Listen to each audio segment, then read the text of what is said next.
Acordei e a casa estava vazia.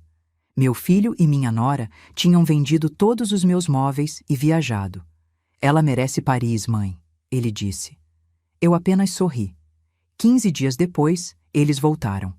Eu tinha preparado um presente muito maior para ela. Quando ela viu, desmaiou na hora.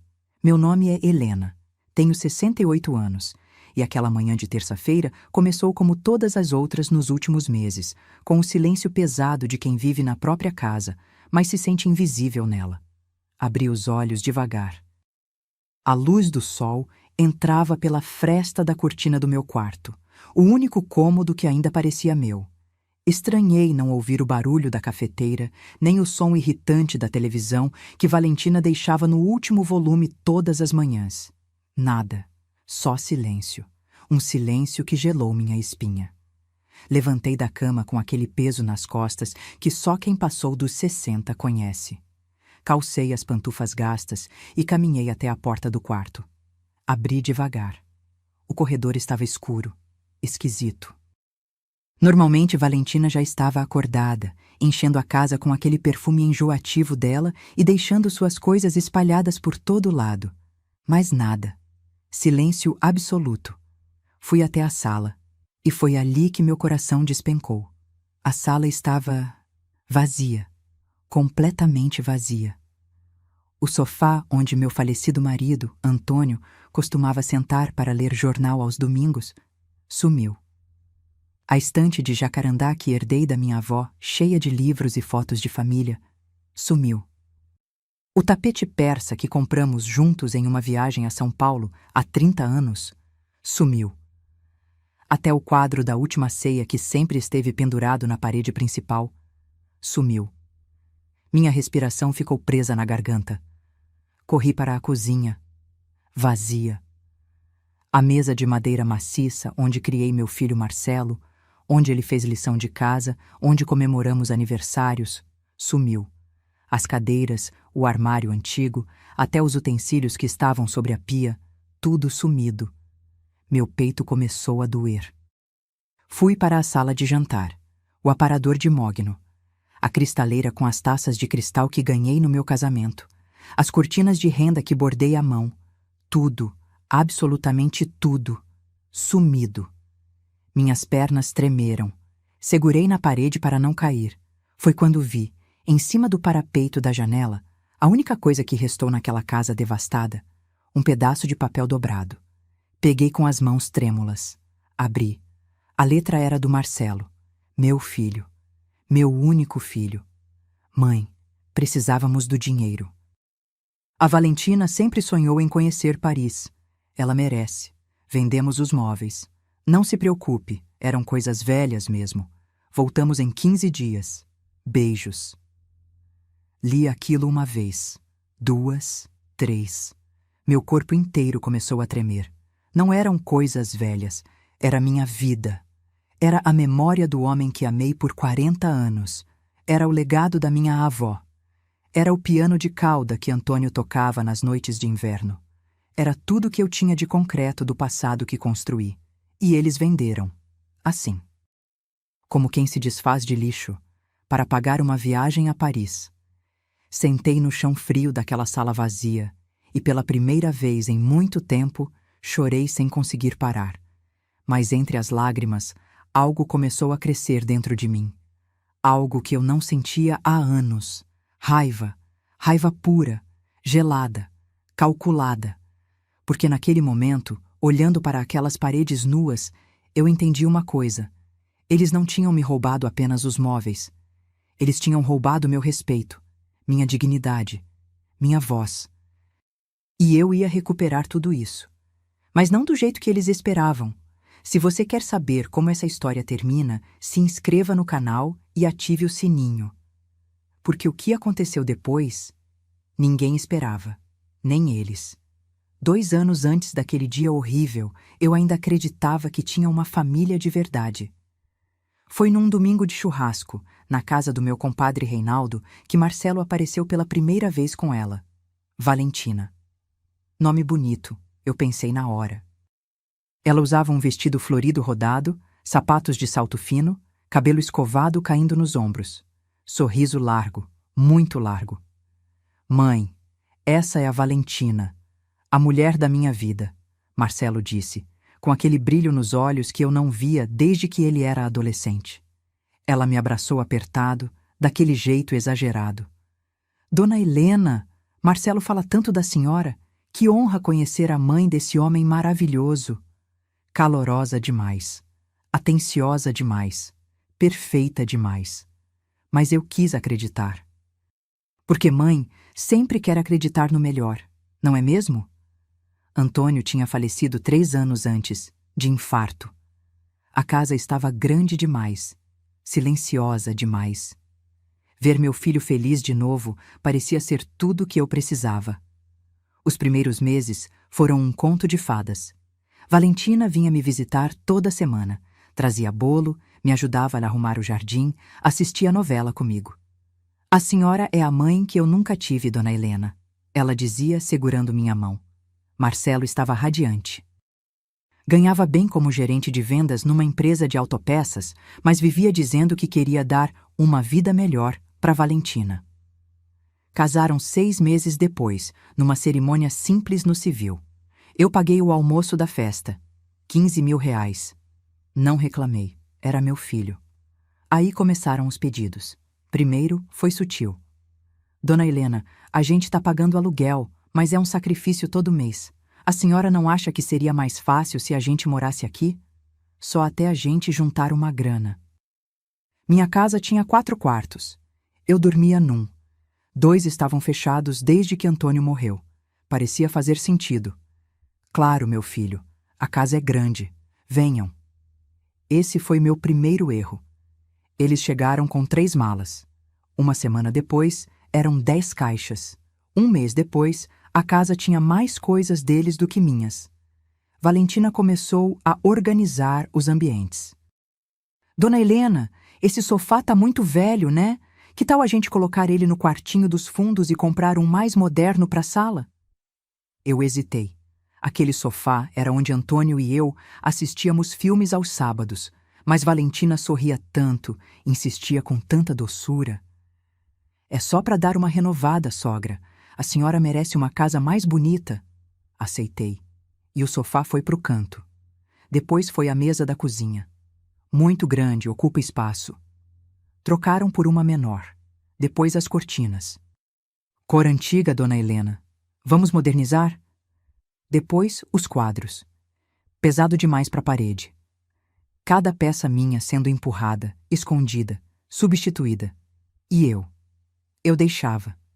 Porque não queria ser a sogra chata, a mãe intrometida, a velha teimosa. Até que um dia entrei na sala e não reconheci mais nada. Marcelo trabalhava cada vez mais. Saía cedo, voltava tarde. Quando eu tentava conversar com ele sobre as mudanças, ele suspirava, cansado. Mãe, a Valentina só quer ajudar. Você precisa entender que ela tem gosto moderno. Relaxa. Relaxar. Era sempre isso, relaxar. E os pedidos de dinheiro começaram. Dona Helena, o carro quebrou. A senhora pode emprestar 5 mil? A gente devolve mês que vem. Nunca devolveram. Sogra, a Valentina precisa de um tratamento dentário urgente. 15 mil. É saúde, né? Paguei. Nunca vi recibo. Mãe, a empresa está devendo salário.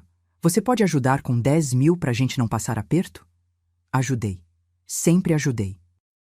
No total, ao longo daqueles 2 anos, emprestei 35 mil reais que nunca voltaram. E a cada empréstimo, Valentina ficava mais à vontade, mais dona, mais poderosa. Comecei a ser tratada como visita na minha própria casa. Dona Helena, a senhora pode jantar no quarto hoje? É que vamos receber uns amigos aqui na sala. Ou, sogra, não mexa nas minhas coisas na cozinha, por favor. Meu quarto virou meu único território. O resto da casa pertencia a eles, até que chegou aquele pedido. O último. Mãe, Marcelo disse, sério, sentado na minha cama. Valentina estava na porta, de braços cruzados, observando. A gente precisa de uma grana. É importante, para investir num negócio. Quanto? Perguntei cansada. 20 mil. Engoli seco. Marcelo, eu já emprestei muito. Vocês não devolveram nada ainda. Valentina suspirou alto. Marcelo desviou o olhar. Mãe, a gente sempre cuidou da senhora. A gente mora aqui, ajuda nas contas. Ajudava nas contas. Eu pagava água, luz, gás, internet, comida, tudo, mas não disse nada, porque já tinha aprendido. Minha voz não importava mais. Neguei os 20.000 e a casa ficou gelada. Uma semana depois, acordei naquela terça-feira. E eles tinham levado tudo. Ninguém acorda um dia e percebe que perdeu a própria casa. Isso acontece devagar. Tão devagar que quando você finalmente enxerga, já é tarde demais. Nos primeiros 3 meses depois que Marcelo e Valentina se mudaram para minha casa, eu ainda me sentia em casa. Tomava café na cozinha, assistia televisão na sala, regava minhas plantas no jardim. A vida seguia. Mas aí começaram as mudanças sutis. Valentina acordava antes de mim, sempre. E quando eu descia para tomar café, ela já estava lá, dona de tudo. Café do jeito dela, pão do jeito dela, até a disposição das xícaras no armário tinha mudado. Bom dia, sogra! Ah, desculpa, reorganizei aqui. É que estava muito bagunçado. Bagunçado. Minha cozinha, do jeito que organizei por 40 anos, era bagunçada para ela. Engoli seco. Sorri. Tudo bem, minha filha. Mas não estava tudo bem, porque no dia seguinte, quando fui pegar minha caneca preferida, aquela de porcelana branca com flores azuis que Antônio me deu no nosso aniversário de 20 anos, ela não estava lá. Valentina, você viu minha caneca? Ah, aquela velha? Tava rachada, joguei fora. Comprei uma nova para a senhora, olha, moderninha. Rachada? Não estava rachada, estava perfeita, mas ela já tinha jogado fora. E não pediu minha opinião. Foi aí que percebi. Ela não estava ajudando. Ela estava tomando. Nas semanas seguintes, foi como assistir uma invasão em câmera lenta. Valentina redecorando só um cantinho da sala. Depois a sala inteira. Depois o corredor. Minhas almofadas bordadas à mão sumiram. Ah, sogra, doei para uma brechó. Tavam muito antigas. Antigas. Eu tinha feito aquilo com minhas próprias mãos. As cortinas de linho que herdei da minha mãe foram substituídas por persianas de plástico. Mais prático, dona Helena. Os tapetes que compramos em viagens foram enrolados e jogados no quartinho dos fundos. Juntam muita poeira. Minhas coisas foram sendo empurradas, espremidas, escondidas, até sumirem completamente. E eu ficava cada vez mais dentro do meu quarto, porque toda vez que eu saía, Valentina estava lá, mudando, organizando, apagando minha presença daquela casa. Até minhas fotos de família começaram a desaparecer das paredes. Coloquei num álbum para a senhora, tá guardadinho. É que a parede estava muito poluída. Poluída. Minha família era poluição visual para ela. Marcelo? Ah, Marcelo tinha virado um fantasma. Saía para trabalhar às 7 da manhã, voltava às 10 da noite. Jantava, tomava banho, dormia. Fim. Nos fins de semana, ficava grudado no celular ou saía com Valentina para resolver coisas. Quando eu tentava conversar com ele sobre as mudanças, ele me cortava com pressa. Mãe, a Valentina só quer ajudar. Você está sendo teimosa. Teimosa. Eu era teimosa porque queria minha casa do jeito que sempre foi. Comecei a me sentir pequena, apagada, como se eu fosse a intrusa, e os pedidos de dinheiro continuavam chegando, sempre com aquela vozinha doce de Valentina ou com Marcelo vindo todo sem jeito. Sogra, deixa eu te pedir uma coisa. É que tô precisando de um dinheiro para uns exames. Mãe, a gente tá apertado esse mês. Você pode ajudar com uns 3.000? E eu ajudava. Sempre. Porque mãe é assim, né? A gente sempre acha que tá ajudando o filho. Mas depois dos 35.000 emprestados e nunca devolvidos, percebi a verdade. Eu não estava ajudando.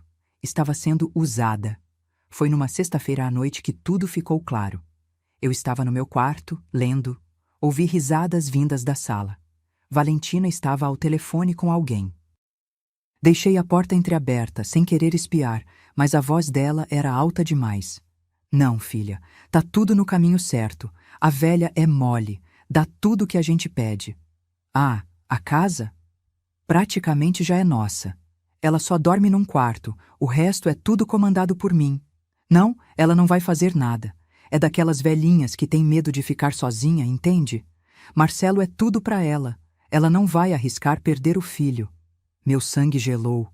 Ouvi tudo, cada palavra, cada risada. E naquele momento, com as mãos tremendo segurando o livro, entendi que eu não era mais a dona daquela casa. Não era mais mãe respeitada. Não era mais nada. Eu era a velha mole que atrapalhava os planos deles. Fechei a porta devagar. Sentei na cama. Respirei fundo. E pela primeira vez em meses, senti algo diferente de tristeza. Senti vergonha. Vergonha de mim mesma. Por ter deixado chegar até ali. Por ter aceitado cada humilhação calada. Por ter acreditado que amor de mãe significava aceitar qualquer coisa. Mas junto com a vergonha, veio uma centelha de algo mais forte. Dignidade. Eu não ia mais ser a velha mole. Ainda não sabia como, mas ia reagir. Só precisava do empurrão certo. E ele veio 3 semanas depois, numa terça-feira de manhã, quando acordei e a casa estava vazia. Aquela terça-feira começou com um silêncio que parecia gritar. Não foi só a ausência de barulho, foi a ausência de vida.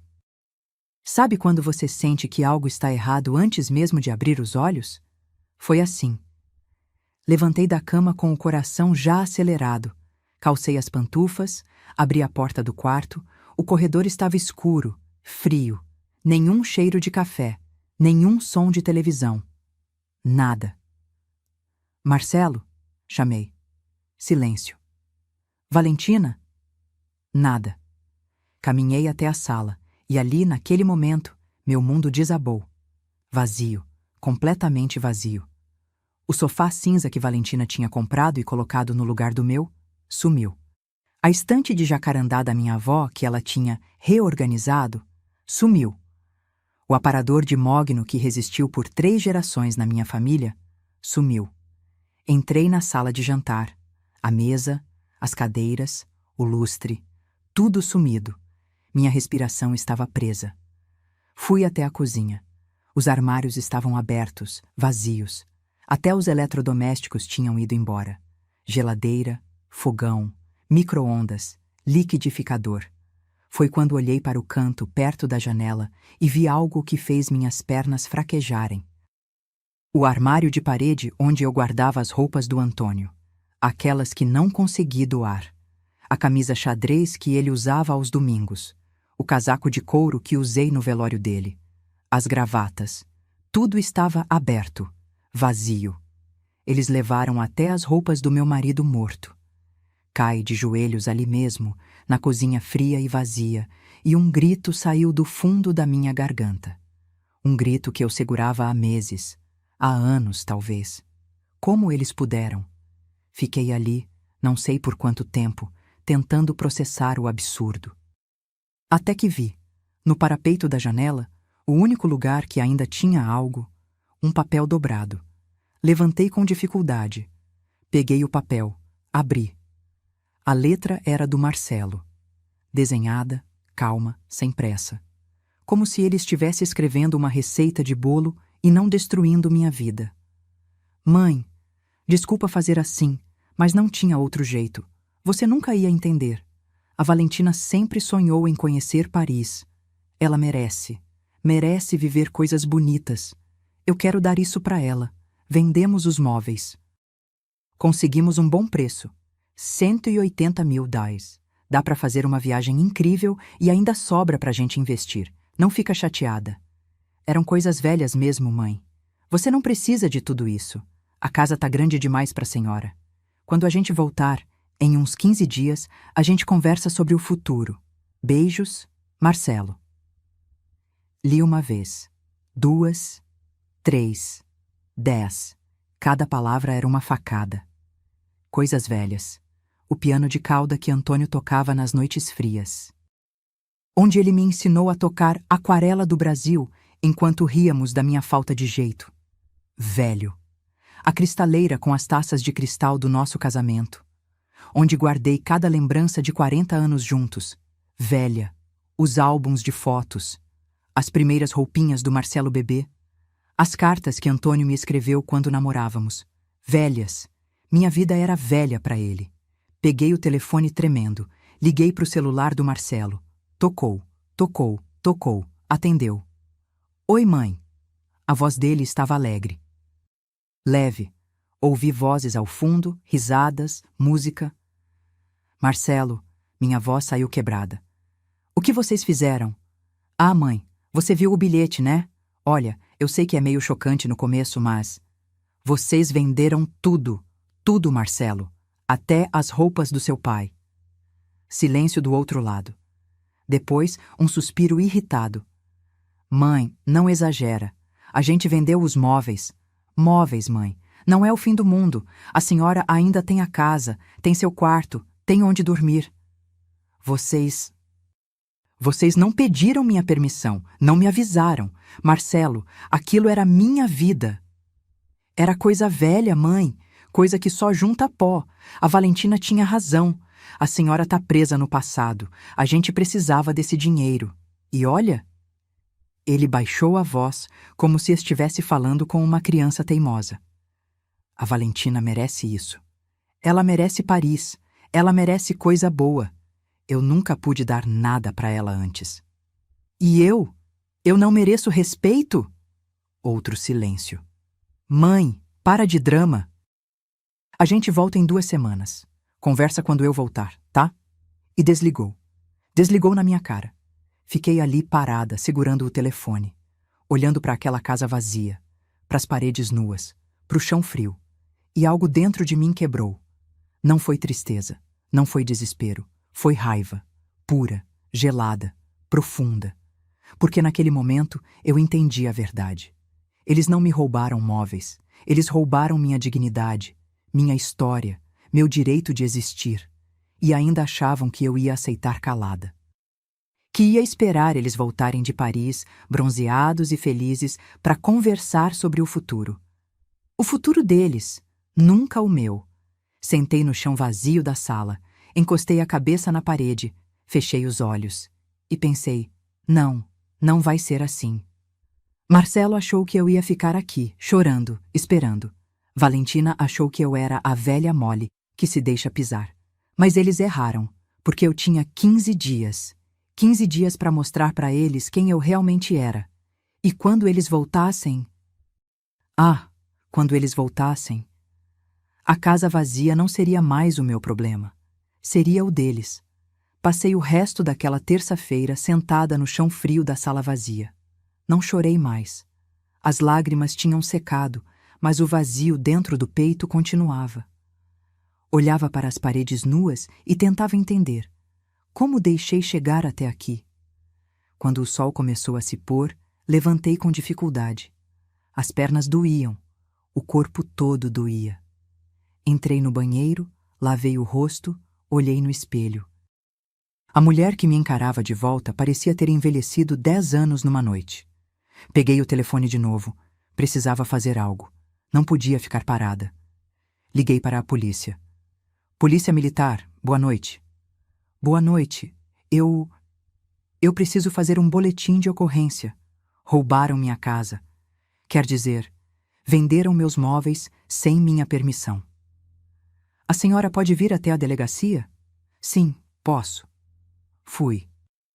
Peguei um táxi, porque até meu carro velho tinha sido emprestado para o Marcelo há 6 meses e nunca voltou. Na delegacia, um policial me atendeu com aquele olhar cansado de quem já viu de tudo. Contei a história. Ele anotava, pausado. Quando terminei, ele suspirou. Olha, dona Helena, tecnicamente ele é seu filho. Morava na casa. Pela lei não é exatamente roubo. É uma questão familiar. Como assim não é roubo? Ele vendeu tudo sem meu consentimento. Eu entendo a senhora. Mas sem uma procuração revogada, sem provas de que houve coação, fica difícil. O melhor é resolver isso na justiça.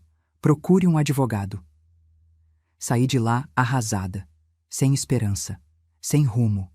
Voltei para casa vazia de táxi. O motorista tentou conversar, mas não respondi. Não conseguia. Quando entrei em casa de novo, o silêncio era ainda pior.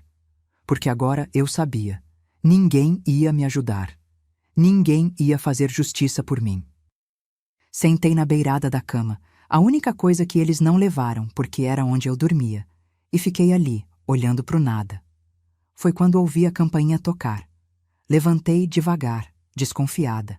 Abri a porta. Era a Dona Célia, minha vizinha de mais de 20 anos. Baixinha, cabelos grisalhos presos num coque, óculos de grau grosso. Ela segurava uma marmita. Helena, pelo amor de Deus, o que aconteceu aqui? Vi um caminhão de mudança ontem à noite. Achei estranho. Eles venderam tudo, Célia. O rosto dela ficou pálido. Venderam? Como assim venderam? Marcelo e a Valentina pegaram tudo, venderam e foram para Paris. Dona Célia entrou sem pedir licença, olhou a casa vazia e colocou a mão na boca, chocada. Jesus Cristo! Helena, isso é absurdo! Você foi na polícia? Fui. Disseram que é questão de família, que eu tenho que resolver com um advogado. Ela balançou a cabeça, indignada. Colocou a marmita na bancada da cozinha, puxou uma cadeira de plástico que estava no quintal e me fez sentar. Come. Você precisa comer. Obedeci. Nem senti o gosto da comida. Mas engoli. Célia ficou ali, olhando para mim com aquela expressão que misturava pena e raiva.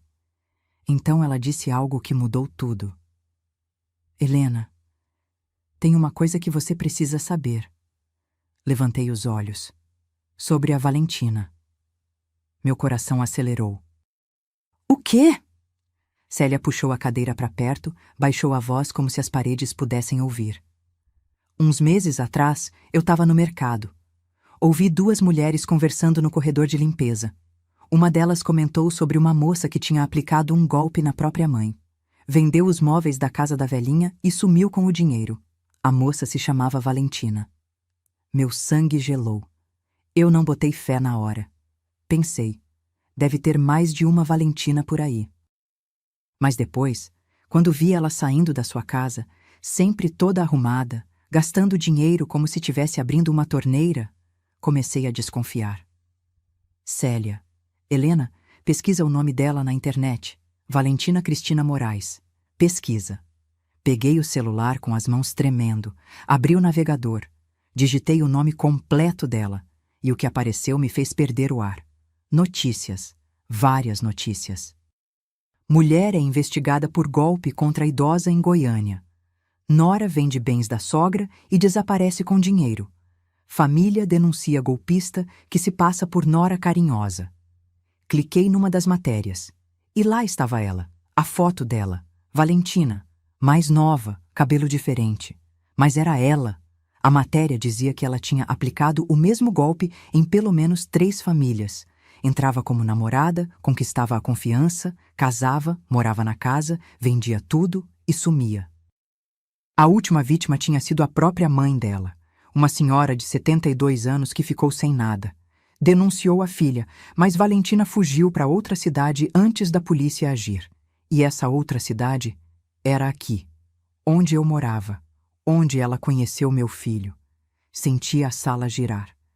Ela fez isso com a própria mãe. Célia assentiu, séria. E agora fez com você. Fiquei em silêncio, processando, tentando entender. Marcelo sabia? Era possível que meu filho soubesse e tivesse aceitado mesmo assim? Ou ele era só mais uma vítima dela?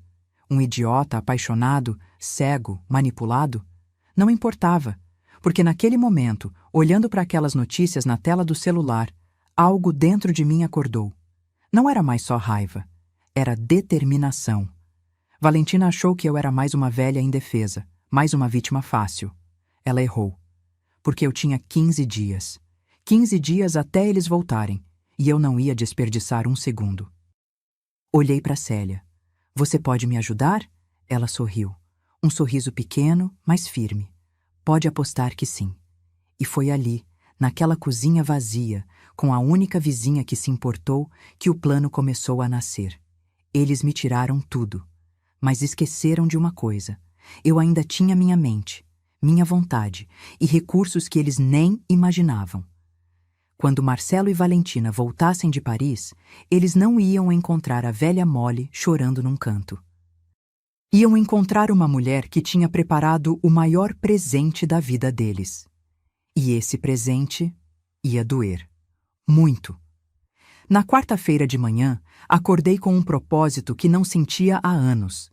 Não era mais raiva cega. Era clareza, frieza, estratégia. Tomei banho, me arrumei, passei batom pela primeira vez em meses. Olhei no espelho e disse para mim mesma: você tem 15 dias, use cada minuto. A primeira ligação foi para o Dr. Augusto Ferreira, um advogado que Antônio conhecia há décadas. Ele tinha ajudado com o inventário quando meu marido morreu. Era sério, competente, direto. Dona Helena, quanto tempo? Como posso ajudá-la? Contei tudo, do começo ao fim. A invasão silenciosa, os empréstimos, a venda dos móveis, a viagem para Paris. Ele ouvia em silêncio, só interrompendo para fazer perguntas pontuais. Quando terminei, ele suspirou fundo. Dona Helena, legalmente é complicado. Ele é seu filho, morava na casa. Não tinha uma procuração revogada ou divisão formal de bens. Mas o quê? A casa está em nome de quem? Meu, só meu. Quando Antônio morreu, deixou tudo para mim. Marcelo nunca foi incluído na escritura. Silêncio do outro lado. Então, a casa é inteiramente sua. Nenhuma parte dela pertence ao Marcelo, correto? Sim. E você tem quanto de patrimônio além da casa? Respirei fundo. Era hora de revelar o que nem Marcelo sabia. Tenho uma conta poupança que Antônio deixou. Ele não colocou no inventário porque tinha aberto em sigilo, como reserva de emergência, 420 mil reais. Ouvi Dr. Augusto prender a respiração. Dona Helena, seu filho sabe disso? Não, nunca contei. Antônio fez questão de deixar separado justamente para eu ter segurança. Ele sempre disse: Helena, se um dia você precisar recomeçar, use isso. Entendi. E quanto vale a casa hoje no mercado? A última avaliação, há 2 anos, foi 800 mil, mas o bairro valorizou. Deve estar perto de 890 mil. Silêncio novamente. Depois, Dr. Augusto disse pausado: Dona Helena, eu vou ser direto com a senhora. Legalmente, processar o Marcelo pela venda dos móveis vai ser longo, caro e desgastante. Pode levar anos. E no fim, mesmo que ganhe, ele provavelmente não tem como devolver o dinheiro. Ele gastou tudo em Paris. Meu coração apertou. Então não tem o que fazer? Eu não disse isso. Como assim? A casa é sua, totalmente sua. E a senhora tem recursos, então a minha sugestão é diferente. Estou ouvindo. Venda a casa, imediatamente, antes deles voltarem. Mude-se. Compre algo menor, confortável, só para a senhora. E proteja o dinheiro que sobrar de forma que eles nunca possam tocar, nem na justiça. Fiquei em silêncio. E quanto ao testamento? Ele continuou. A senhora tem um? Tenho, mas está velho. Deixa tudo para o Marcelo. Então vamos fazer outro, urgente, deserdando ele. E vou incluir cláusulas de proteção para que ele não possa contestar. Posso fazer isso? Pode, principalmente se documentarmos o que ele fez, as vendas, a falta de autorização, o abandono. Vou preparar tudo. Meu coração batia rápido. Aquilo era real. Eu podia fazer isso. Doutor Augusto, quanto tempo leva para vender uma casa? Depende. Com preço bom e comprador à vista, 1 semana, 10 dias no máximo. Então vamos começar agora. A senhora tem certeza? É uma decisão radical. Tenho. Total. Desliguei o telefone e, pela primeira vez em meses, sorri. Na quinta-feira, Dr. Augusto já tinha mobilizado tudo. Veio um corretor imobiliário avaliar a casa. Homem sério, de terno, tablet na mão. Caminhou pelos cômodos vazios, mediu, anotou. Dona Helena, essa casa vale R$ 890 mil fácil. Se colocar por 850, fecha em uma semana. Então coloca por 850 e fecha rápido. Ele sorriu. Vou colocar à venda hoje mesmo. No sábado, 3 famílias já tinham vindo visitar. Na segunda-feira seguinte, uma delas fez proposta. 890 mil. À vista. Aceitei na hora. Enquanto isso, o Dr. Augusto preparava o Novo Testamento. Cláusulas blindadas. Marcelo ficava oficialmente deserdado, com justificativas documentadas. Abandono material, venda não autorizada de bens, apropriação indébita. Mas, Dona Helena, ele disse, para isso ter peso total, a senhora precisa provar tudo. Tem como conseguir provas? Tenho, eu disse, segura, porque Célia tinha me dado uma ideia. Sentei com ela na cozinha vazia naquela terça à noite. Ela trouxe o notebook velho dela. Helena, a Valentina tem redes sociais? Tem, Facebook e Instagram. Então vamos lá. Abrimos o perfil dela, e o que vimos foi revoltante. Fotos, dezenas de fotos em Paris. Ela na Torre Eiffel, ele no Arco do Triunfo. Jantares chiques, compras em lojas de grife, stories diários. E a legenda de uma delas dizia: finalmente realizando meus sonhos. Depois de tanto sacrifício, a vida tá me recompensando. Paris, te amo. Sacrifício. Ela chamou roubar minha casa de sacrifício. Captura tudo, Célia disse. Print de cada foto, cada legenda, cada data. Fizemos isso. Criamos uma pasta digital completa. Depois, Célia me mostrou as notícias antigas sobre Valentina. Imprimimos tudo. Boletins de ocorrência de outras vítimas, relatos, fotos. Isso aqui é ouro, Helena. Prova que ela é reincidente. Dr. Augusto recebeu tudo, montou um dossiê e registrou um boletim de ocorrência formal contra Valentina e Marcelo. Apropriação indébita, estelionato familiar, dano moral. Não vai prender eles na hora, ele disse, mas vai pesar. Muito. Na sexta-feira da segunda semana, a casa foi vendida. 890 mil depositados na minha conta. Comprei um apartamento no bairro vizinho. Menor, 2 quartos. Sacada com vista para o parque. Moderno, confortável. Nosso. Quer dizer, meu. Custou 380 mil. Sobrou 510 mil. Somados aos 420 mil da poupança, eu tinha 930 mil. Dr. Augusto me ajudou a investir tudo de forma blindada. Aplicações em meu nome, com cláusulas que impediam qualquer tentativa de penhora ou divisão forçada. Nem se ele processar por abandono afetivo, consegue tocar nisso, Dr. Augusto garantiu. Nos últimos 3 dias antes deles voltarem, me mudei. Móveis novos. Simples, mas bonitos. Sofá de linho bege, mesa de janela redonda, prateleiras cheias de livros novos, quadros que eu escolhi, tudo novo, tudo meu. Célia me ajudou a organizar tudo, e no último dia ela preparou um presente especial para Valentina. Uma pasta, grossa, organizada, com divisórias coloridas. Dentro, cópias das notícias sobre os golpes dela, prints das fotos de Paris, cópia do boletim de ocorrência, cópia do Novo Testamento, cópia da escritura da casa. Vendida. Notificação extrajudicial exigindo devolução dos 180 mil. Quando ela abrir isso, Célia disse sorrindo, vai cair para trás. Eu sorri também, porque pela primeira vez em anos eu estava no controle. Na noite antes deles chegarem, sentei na sacada do meu apartamento novo, tomando um chá de camomila. Olhei para a cidade iluminada lá embaixo, respirei fundo e pensei, amanhã eles voltam e descobrem que a velha Molly acordou. Os últimos dias antes deles voltarem foram os mais intensos da minha vida. Não dormi direito, não pela angústia, mas pela adrenalina. Cada detalhe precisava estar perfeito, cada peça no lugar certo, porque quando Marcelo e Valentina descessem daquele avião, bronzeados e felizes, achando que iam voltar para casa e me encontrar chorando num canto. Iam levar o choque das suas vidas.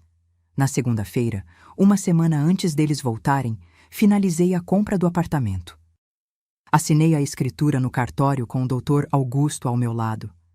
A moça do cartório me cumprimentou com aquele sorriso burocrático. Parabéns pela nova casa, dona Helena. Nova casa, novo começo. O apartamento ficava no 10º andar de um prédio moderno, com portaria 24 horas, interfone, câmeras, segurança. Coisa que eu não tinha mais na minha antiga casa, que agora era de outra família. Nos dias seguintes, mobiliei tudo. Mas não com pressa, com gosto. Fui em lojas que nunca tinha entrado. Escolhi cada móvel, cada cor, cada detalhe. Comprei um sofá de linho bege, macio, confortável. Uma mesa de jantar redonda de madeira clara, com 4 cadeiras estofadas. Uma estante baixa e moderna para colocar meus livros e plantas. Quadros com paisagens suaves.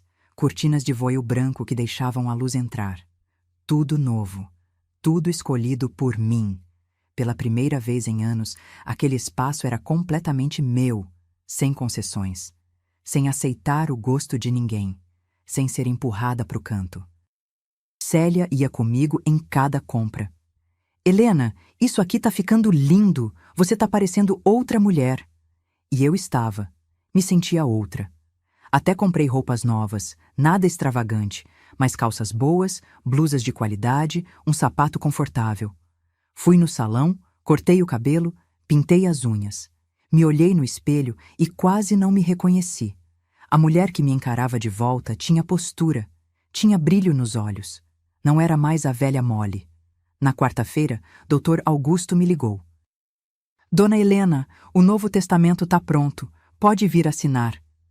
Fui até o escritório dele. Um prédio antigo no centro, com aquele cheiro de papel velho e café forte. Ele me recebeu na sala dele, cheia de processos empilhados e uma estante enorme de livros jurídicos. Colocou o documento na minha frente. Leia com calma. Li cada palavra. O testamento era claro, direto. Marcelo estava oficialmente deserdado, não por capricho, mas por justificativas legais sólidas, abandono material, apropriação indébita de bens, conduta que violou laços de confiança familiar. Todo o meu patrimônio seria dividido entre 3 instituições de caridade que eu escolhi. Um lar de idosos, uma ONG que ajudava mulheres vítimas de violência doméstica e uma escola pública da periferia. Marcelo não receberia 1 centavo. E Valentina, menos ainda. Tem certeza, dona Helena? Doutor. Augusto perguntou, com aquele olhar sério de quem conhece o peso dessas decisões. Tenho. Total. Assinei. 2 testemunhas assinaram também. Tudo registrado em cartório, autenticado, blindado. Saí de lá com uma sensação estranha no peito. Não era tristeza. Era alívio. Como se um peso gigante tivesse saído dos meus ombros. Na sexta-feira, faltando 3 dias para eles voltarem, Célia e eu preparamos o presente. Sentamos na mesa da minha cozinha nova, cheirando a móveis novos e tinta fresca, com pilhas de documentos ao redor. Vamos organizar isso como se fosse um processo judicial, Célia disse, ajeitando os óculos. Ela tinha sido secretária de um escritório de advocacia por 30 anos. Sabia exatamente o que fazer. Compramos uma pasta executiva preta, daquelas grossas, com divisórias coloridas e elástico para fechar. Na primeira divisória, colocamos os prints do Instagram e Facebook da Valentina. Todas as fotos de Paris, as legendas exibidas, as selfies em restaurantes caros, as sacolas de compras de grife. Na segunda divisória, as notícias antigas sobre ela, os golpes anteriores, os boletins de ocorrência de outras vítimas, a matéria sobre o que ela fez com a própria mãe. Na terceira, cópia do boletim de ocorrência que registrei contra eles, crime de apropriação indébita, dano moral, estelionato familiar. Na quarta, a notificação extrajudicial, documento formal assinado pelo doutor. Augusto, exigindo a devolução dos R$ 180 mil que conseguiram com a venda dos meus móveis, com prazo de 15 dias, juros, correção, tudo. Na quinta divisória, cópia da escritura da casa antiga, com um carimbo enorme em vermelho escrito, vendida. E na última divisória, a cereja do bolo, cópia do Novo Testamento, com as cláusulas de deserdação, e uma carta, manuscrita, por mim. Marcelo, você me ensinou que coisas velhas não têm valor. Então me desfiz de tudo que era velho na minha vida, inclusive da ideia de que você ainda era meu filho. A casa foi vendida. O dinheiro está investido e protegido de forma que você nunca poderá tocar. Você está oficialmente deserdado, não por vingança, mas por justiça. Espero que Paris tenha valido a pena. Mãe, quando terminamos de montar a pasta, ficamos olhando para aquilo em silêncio. Célia quebrou o silêncio. Helena, quando ela ver isso, vai desmaiar. Eu sorri. Eu sei. No sábado, 2 dias antes deles chegarem, fiz a mudança final. Liguei para a empresa de telefonia e cancelei a linha fixa da casa antiga.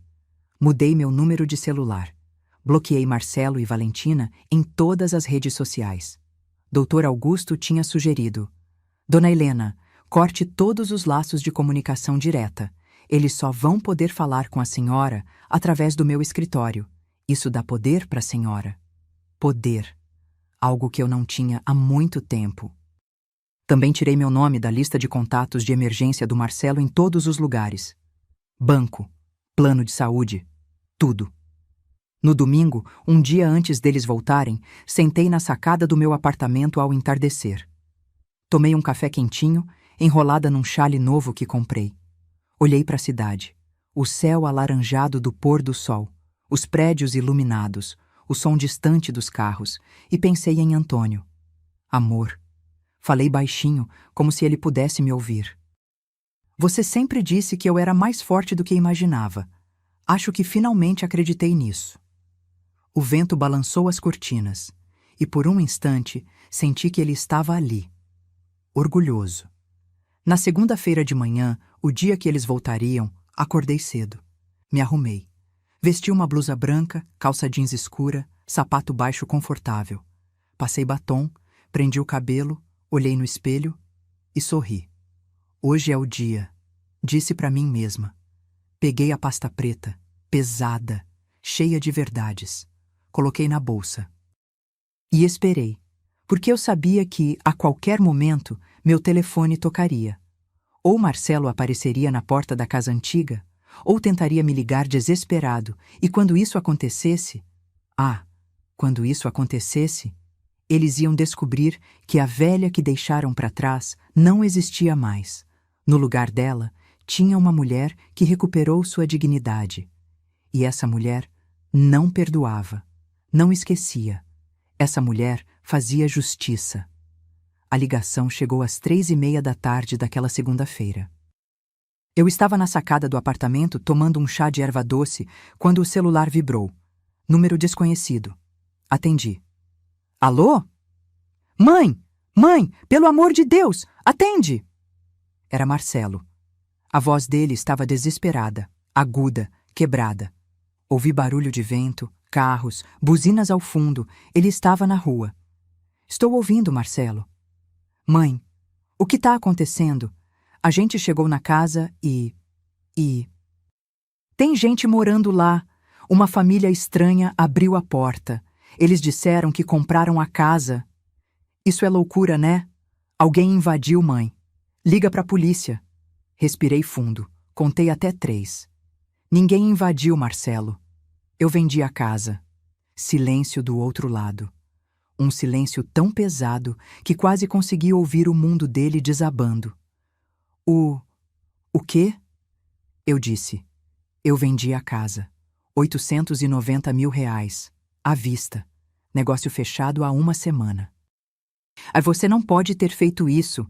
Aquela casa é nossa, é da família. Minha voz saiu gelada, firme. Era minha, Marcelo. Só minha. Você nunca foi incluído na escritura. E família? Família não vende os móveis da própria mãe para viajar para Paris. Ouvi a respiração dele acelerar. Depois, a voz da Valentina ao fundo, histérica. O quê? O que ela fez? Marcelo estava em pânico. Mãe, espera, espera. A gente pode conversar. Foi um erro, tá? A gente não pensou direito, mas você não pode vender a casa. Onde a gente vai morar? Isso não é mais problema meu. Como assim não é seu problema? Eu sou seu filho. E eu era sua mãe. Mas você me tratou como lixo. Valentina arrancou o telefone dele. A voz dela entrou na ligação, gritando. Dona Helena, a senhora tá louca. A senhora não pode fazer isso com a gente. A gente tem direitos. Direitos? Respondi, com uma calma que até me assustou. Vocês têm direito de devolver os 180 mil reais que roubaram de mim. O resto não tem direito a nada. A senhora vai se arrepender disso. A gente vai processar. A gente vai... Desliguei. Bloqueei o número. Minha mão não tremeu. Meu coração não acelerou. Eu estava em paz. 15 minutos depois, a campainha do apartamento tocou. Olhei pelo olho mágico. Era eles. Marcelo, de mochila nas costas, rosto vermelho de tanto chorar ou gritar, não sei. Valentina ao lado, de óculos escuros enormes, batom borrado, expressão furiosa. Abri a porta, mas deixei a corrente de segurança presa. Mãe, pelo amor de Deus, deixa a gente entrar. A gente precisa conversar. Não tem nada para conversar, Marcelo. Valentina empurrou ele de lado. Dona Helena, a senhora tá fora de si. A senhora vendeu a casa sem avisar a gente? Isso é ilegal. Não é. A casa era minha. Totalmente minha. Tenho direito de vender quando quiser. Mas a gente morava lá. Moravam de favor, sem contrato, sem pagar nada. E em troca, venderam meus móveis. Marcelo tentou de novo, com aquela voz de menino chorão que ele usava quando queria algo. Mãe, por favor. A gente errou, tá bom? A gente errou. Mas você não pode fazer isso. Onde a gente vai dormir hoje? Não sei. Talvez num hotel. Com o dinheiro que sobraram dos 180 mil que vocês pegaram. Valentina explodiu. A senhora é uma velha cruel. A senhora sempre foi assim, egoísta, nojenta. Olhei nos olhos dela e sorri. Eu tenho um presente para você, Valentina. Que presente? Peguei a pasta preta que estava na mesa perto da porta. Passei pela fresta. Marcelo pegou, confuso. O que é isso? Abre. Ele abriu, começou a folhear, e o rosto dele foi perdendo a cor. Valentina arrancou a pasta das mãos dele, começou a ler. Virou as páginas, viu os prints de Paris, as notícias sobre os golpes dela, o boletim de ocorrência, a notificação extrajudicial, a escritura da casa, vendida. E quando chegou na última divisória, quando viu a cópia do testamento, ela ficou branca, completamente branca. Isso não pode ser verdade. É. E está registrado em cartório. Você tem 15 dias para devolver os 180 mil reais. Senão, vou entrar com processo criminal, apropriação indébita, estelionato, dano moral. Pode dar de 3 a 5 anos de prisão. Valentina começou a tremer. As pernas dela fraquejaram. E então, ela desmaiou. Caiu no corredor do prédio de costas, batendo a cabeça no chão. Marcelo gritou. Valentina! Valentina! Eu não me movi. Fiquei ali, parada, olhando. Um vizinho saiu do apartamento ao lado, assustado. Chama uma ambulância? Pode chamar, disse tranquila. Marcelo me olhou, desesperado, lágrimas escorrendo. Mãe, ajuda! Faz alguma coisa. Eu já fiz, Marcelo. Eu me ajudei. E fechei a porta. Fiquei do outro lado, ouvindo o barulho. Marcelo chorando. Valentina gemendo, acordando. A ambulância chegando. Vozes de vizinhos. Confusão. Mas eu não abri a porta de novo. Não porque eu era cruel, mas porque finalmente, depois de anos sendo pisada, humilhada, desrespeitada, eu tinha escolhido a mim mesma. 2 horas depois, recebi uma mensagem de número desconhecido. Era do Marcelo. Mãe, a Valentina tá no hospital. Ela teve um ataque de pânico. Os médicos disseram que é grave. Por favor. A gente precisa de dinheiro pro tratamento. Eu te imploro, a gente vai devolver tudo. Só me ajuda dessa vez. Li, reli e bloqueei o número, porque eu já tinha ajudado. Demais. E nunca recebi nada de volta. Só desprezo. Essa fase da minha vida tinha acabado. Sentei no sofá novo. Acendi a televisão. Preparei um jantar simples. Arroz, feijão, um filé de frango grelhado. Comi devagar, olhando pela janela. A cidade iluminada lá fora. A vida seguindo. E pensei, eu sobrevivi. Não era vitória. Não era vingança. Era liberdade. Na manhã seguinte, terça-feira, acordei com o sol entrando pela janela do meu quarto. Pela primeira vez em meses, não acordei com aquele peso no peito. Não acordei pensando, o que eles vão fazer hoje? Ou, será que vou ter paz? Acordei leve. Tomei café tranquila. Pão na chapa com manteiga. Café coado. Sentei na sacada, de roupão, olhando a cidade acordar. E foi ali, naquele momento de paz, que a campainha tocou de novo. Não eram nem 9 da manhã. Olhei pelo olho mágico. Marcelo. Sozinho dessa vez. Olheiras fundas. Barba por fazer. Roupas amarrotadas. Ele parecia ter envelhecido 10 anos numa noite. Hesitei, mas abri a porta, sem tirar a corrente. O que você quer, Marcelo? Ele me olhou com aqueles olhos vermelhos, inchados de tanto chorar. Mãe, só quero conversar. 5 minutos, por favor.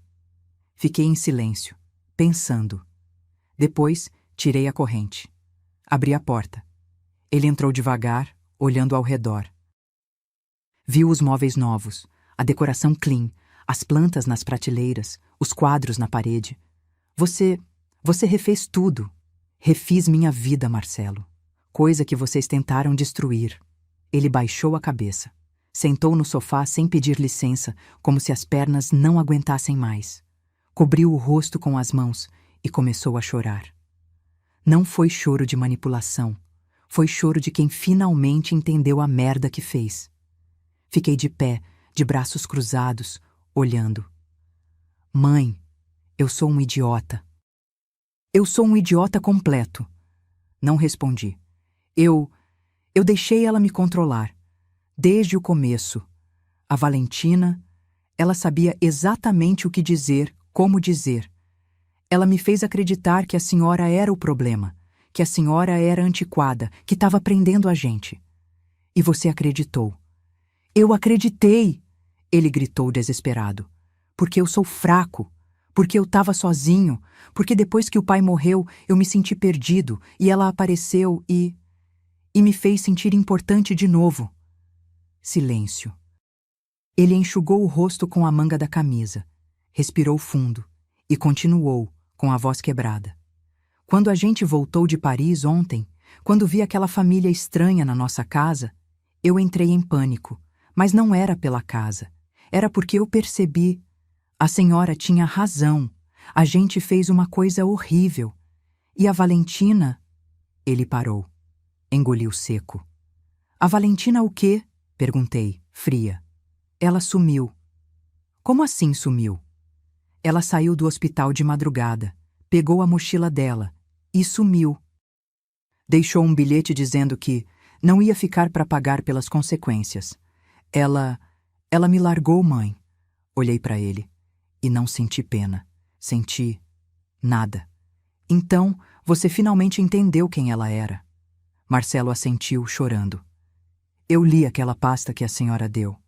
Vi as notícias, os golpes, o que ela fez com a própria mãe dela. Jesus Cristo, mãe, eu coloquei aquela mulher dentro da nossa casa. Da minha casa, corrigi. E sim, você colocou. Ele me olhou com desespero. Mãe, eu sei que eu não mereço perdão. Eu sei. Mas por favor me ajuda. Eu não tenho para onde ir. Eu não tenho nada. Você tem o dinheiro de Paris. O que sobrou dos 180 mil. Não sobrou nada, mãe. A Valentina gastou tudo. Hotéis caros, restaurantes, compras. Ela dizia que a gente merecia e eu deixei, porque eu sou um idiota. Respirei fundo. Fui até a cozinha. Peguei um copo de água. Bebi devagar. Voltei para a sala. Marcelo, você quer que eu faça o quê? Me deixa ficar aqui, só uns dias, até eu me organizar, até eu arrumar um emprego melhor, juntar dinheiro. Não. Ele piscou chocado. O quê? Eu disse não. Você não vai ficar aqui. Mas, mãe... Não, Marcelo. Minha voz saiu mais alta do que eu esperava. Você me deixou sozinha naquela casa vazia. Você vendeu as memórias do seu pai. Você me tratou como se eu fosse nada. E agora quer que eu te acolha? Como se nada tivesse acontecido. Eu tô arrependido. Arrependimento não devolve o piano do seu pai. Não devolve a cristaleira da minha avó. Não devolve as roupas do Antônio que vocês venderam como se fossem trapos. Ele se levantou, desesperado. Mãe, eu imploro. Senta. Ele sentou. Fui até o quarto. Peguei uma pasta, menor que a outra. Voltei para a sala. Coloquei na mesa de centro, na frente dele. O que é isso? Abre. Ele abriu. Dentro tinha uma cópia do Novo Testamento. A carta manuscrita que escrevi. E mais uma coisa. Um documento do Dr. Augusto. Você está deserdado, Marcelo. Oficial, registrado, irreversível. Quando eu morrer, você não vai receber nada, nem um centavo, nem essa colher de café, nada. O rosto dele se desfez. Mãe. E tem mais. Tem uma notificação extrajudicial exigindo devolução dos 180 mil. Se você não pagar em 15 dias, eu processo. Criminal. Você vai responder por apropriação indébita. Pode dar cadeia. Mas eu não tenho esse dinheiro. Então arruma. Vende o que tiver, pega empréstimo, trabalha. Faz o que a Valentina deveria ter feito, enfrenta as consequências. Ele ficou olhando para mim como se eu fosse uma estranha. E talvez eu fosse. Porque a mãe que ele conhecia, aquela que aceitava tudo calada, que perdoava sempre, que se anulava, tinha morrido naquela terça-feira, quando acordei e a casa estava vazia. No lugar dela, nasceu uma mulher que escolheu a própria dignidade. Marcelo levantou, tremendo, pegou a pasta, caminhou até a porta, parou, olhou para trás. Eu te amo, mãe. Mesmo depois de tudo, eu te amo. Olhei nos olhos dele e disse com uma calma assustadora. Eu também te amava, Marcelo. Mas amor não é permitir abuso. Amor não é aceitar desrespeito. E você me ensinou isso da pior forma possível. Ele abriu a porta, saiu. E eu fechei. Não tranquei na hora. Fiquei ali, parada, ouvindo os passos dele se afastarem pelo corredor. Ouvi o elevador abrir, fechar, descer. E então, silêncio. Tranquei a porta. Voltei para a sacada, sentei, olhei para a cidade e chorei. Mas não era choro de dor, era choro de alívio, porque pela primeira vez na vida eu tinha colocado limites, tinha dito não. Tinha escolhido a mim. E isso era liberdade. 3 meses se passaram desde aquele dia. 3 meses de silêncio, de paz, de reconstrução. Marcelo tentou me ligar mais algumas vezes. Sempre de números diferentes. Deixou mensagens, algumas desesperadas. Outras raivosas, outras pedindo perdão. Bloqueei todos. Dr. Augusto cuidou de tudo. Manteve contato formal através do escritório dele. Marcelo não conseguiu pagar os 180 mil reais. Não tinha como. Valentina tinha sumido com tudo. Entramos com o processo criminal. Ele foi indiciado por apropriação indébita. O juiz determinou que ele pagasse em parcelas mensais, sob pena de prisão. R$ 2.500 por mês durante 6 anos. Não era o valor total, mas era justiça. Quanto a Valentina... essa história teve um final que nem eu imaginava. 1 mês depois de tudo, Dr. Augusto me ligou. Dona Helena, tem novidades sobre a Valentina? O quê? A polícia de Goiânia prendeu ela. Tentou aplicar o mesmo golpe em outra família, mas dessa vez a vítima conhecia o histórico dela. Denunciou na hora. Ela foi pega em flagrante. Meu coração acelerou. E agora? Agora ela vai responder por todos os crimes anteriores, incluindo o que fez com a senhora. Estou juntando seu processo ao da acusação. Ela pode pegar de 5 a 8 anos de prisão. Desliguei o telefone e fiquei olhando para a parede. Valentina, a mulher que entrou na minha casa com sorrisos falsos e planos diabólicos, estava presa. Não foi vingança minha. Foi a própria ganância dela que a destruiu. Justiça poética. A vida seguiu. Devagar, mas seguiu. Comecei a frequentar um grupo de convivência para idosos no centro comunitário perto do prédio. Conheci outras mulheres.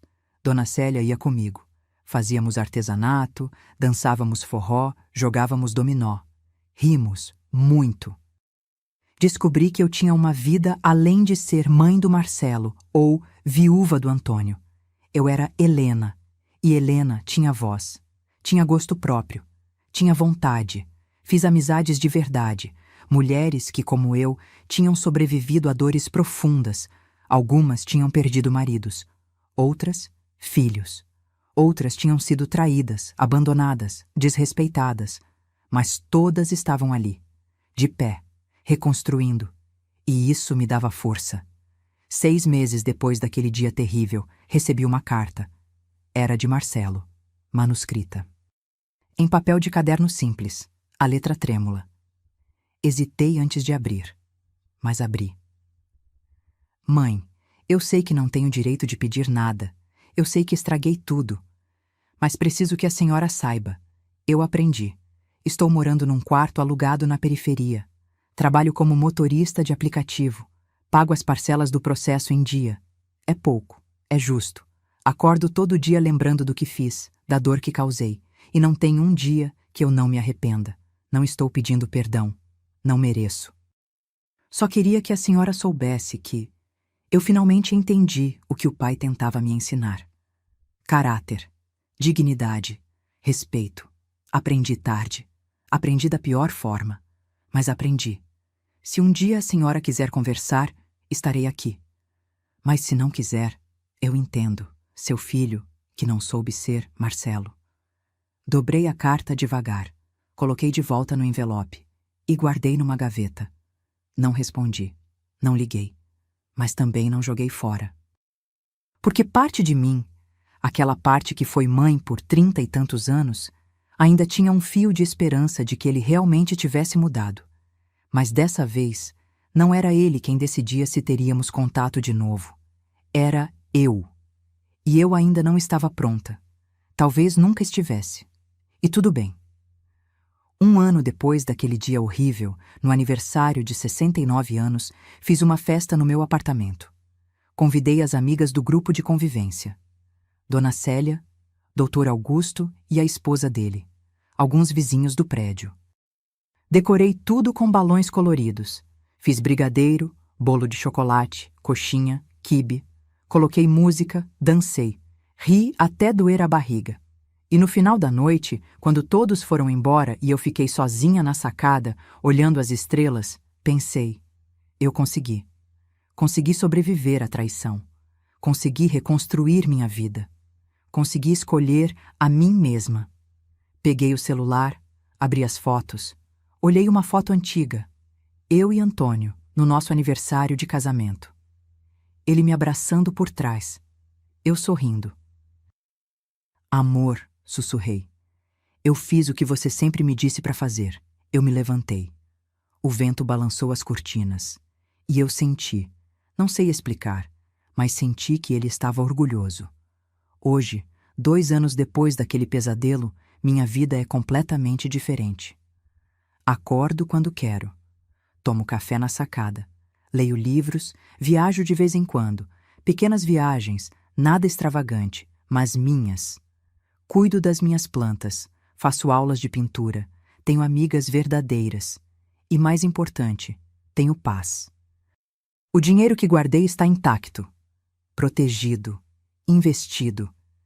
Gera uma renda que me sustenta confortavelmente. Não preciso de ninguém. Marcelo continua pagando as parcelas do processo. Nunca mais tentou contato direto. só através do advogado. E eu? Eu continuo firme na minha decisão, porque não é sobre vingança, não é sobre crueldade, é sobre dignidade, é sobre ensinar que amor não significa aceitar abuso, que família não é desculpa para desrespeito, que perdão não é obrigatório quando não há mudança real. Se você está me ouvindo agora e já passou por algo parecido, se já foi desrespeitada, manipulada, usada por quem deveria te proteger, eu quero que saiba uma coisa: você não é obrigada a aceitar. Você não é cruel por colocar limites. Você não está errada por escolher sua paz. Eu passei 68 anos da minha vida acreditando que ser boa mãe, boa esposa, boa pessoa significava me anular, aceitar tudo, perdoar sempre. Mas aprendi, do jeito mais doloroso possível, que não. Ser boa não é ser capacho. Ser amorosa não é ser idiota. E colocar limites não é egoísmo. É sobrevivência. Hoje, olho no espelho e vejo uma mulher que se respeita, que se valoriza, que sabe o próprio valor. E isso não tem preço. Eles me tiraram os móveis, pensaram que estavam me tirando tudo. Mas esqueceram de uma coisa: nunca conseguiriam tirar minha essência, minha força, minha capacidade de renascer. E quando finalmente entendi isso, quando finalmente me levantei daquele chão frio e vazio, eu não estava mais destruída, eu estava livre. E você? Já precisou escolher entre agradar alguém ou se respeitar? Já teve que colocar limites em quem você ama? Deixe nos comentários de onde você está assistindo. Quero saber que você não está sozinha nessa jornada. Se essa história tocou seu coração, se você sentiu cada palavra como se fosse sua, deixe seu like, se inscreva no canal e compartilhe com alguém que precise ouvir isso. Porque histórias como essa não são só minhas. São de todas nós que, um dia, precisamos escolher entre afundar ou voar. E eu escolhi voar. Meu nome é Helena. Tenho 70 anos. E essa é a história de como aprendi que nunca é tarde para recomeçar.